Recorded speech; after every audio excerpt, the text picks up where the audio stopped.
Hey everybody, it's Lon Seib, and it's time for another unboxing. I just got in my M2 MacBook Air finally. This is the 8 CPU and 10 GPU version with 16 gigs of RAM, so I did a little bit more on the system config to help with some of my video editing. I always like to have two computers, one for traveling and one that I keep home, and this one is about half the price of my MacBook Pro, which I'm always reluctant to travel with. So what we're going to do in this video is unbox it and see what it looks like. And then we'll have a full review coming up soon on my main channel, so stay tuned for that. I do want to let you know, in the interest of full disclosure, that I paid for this with my own funds, which is why I'm getting to this so late. I had to wait for it. All the opinions you're about to hear are my own. No one is paying for this unboxing, nor has anyone reviewed or approved what you're about to see before it was uploaded. So let's get into it now and unbox the computer. We did take the cellophane off already, but everything else is going to be done here in real time as I experience it. Now I actually forgot which one I ordered a while back, but I did get the darker one here. I think this is the charcoal version, and I think it looks really nice. I had, back in the old days of the initial Intel MacBooks, the black MacBook, which I loved quite a bit. So I was feeling a bit nostalgic when I ordered this one. I really like the color though. And here you go. Now this is running with the new M2 processor, and in the full review we'll have a look at how it performs. As you saw, it boots right up the second you open it up, and it feels pretty thin. I would say it feels maybe a little thicker than the old one, but these don't have that tapered design that the old one did. So the old ones were a little thicker in the back versus the front. This one is more uniform. What I like about the new one here, and I'll give you my overhead shot, is that they added a MagSafe power supply here, so you can keep both of your Thunderbolt ports free.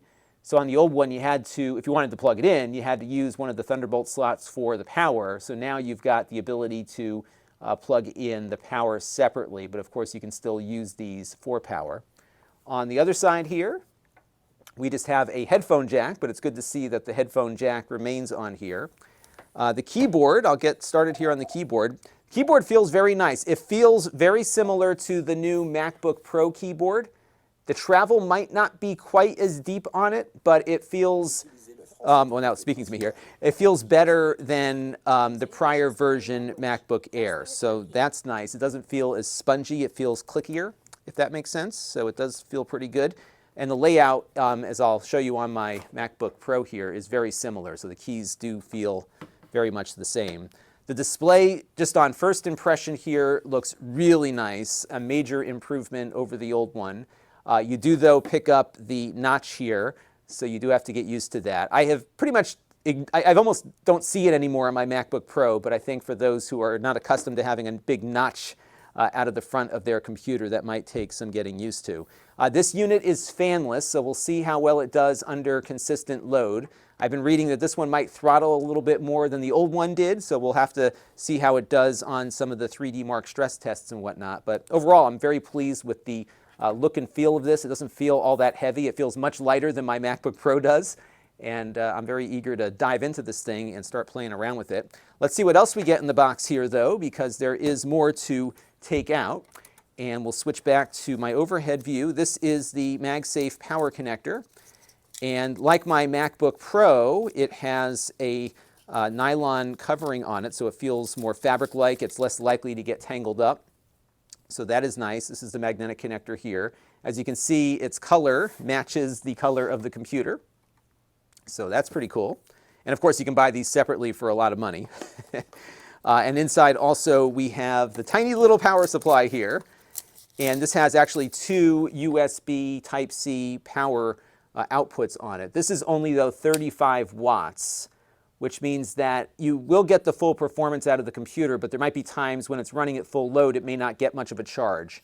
They do sell a larger power supply, but of course I've got a bunch of Apple power supplies kicking around here at 85 and 60 watts, which I will probably bring to bear on here. So the bare minimum power supply, you may want to upgrade that if you want faster charging, and a quite nice power cable here. And then beyond that, we have our usual Apple stuff here in the little envelope here with some brief instructions for booting up.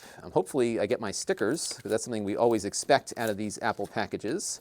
Are there stickers? Yes, in fact, we have stickers, and these stickers also match the decor of the MacBook here. So if you were looking for a non-white Apple sticker, here you go. You can buy one of these and get some different stickers in the box. I do miss the rainbow logo from the 80s, but it's kind of neat to see them finally coming up with a different color scheme on the stickers. So we're going to have a lot more on the MacBook Air with the M2 processor, and stay tuned for that review. I did opt for the slightly more expensive one that has a slightly more powerful GPU, so we'll discuss some of those differences in the full review as well. That's going to do it for now. Until next time, this is Lon Seidman. Thanks for watching. This channel is brought to you by the Lon.TV supporters, including gold level supporters Chris Allegretta, Brian Parker, Hot Sauce and Video Games, Baby Metal Fox God, Tom Albrecht, Amda Brown, Matt Zagaya, and Tech Time with Eric. If you want to help the channel, you can by contributing as little as $1 a month.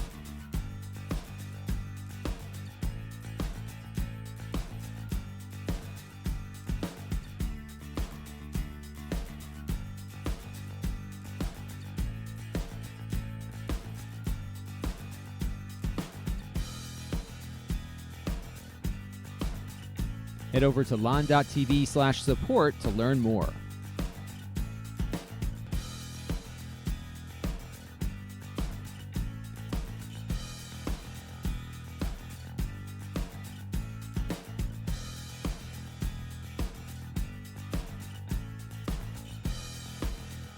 And don't forget to subscribe. Visit lon.tv/s.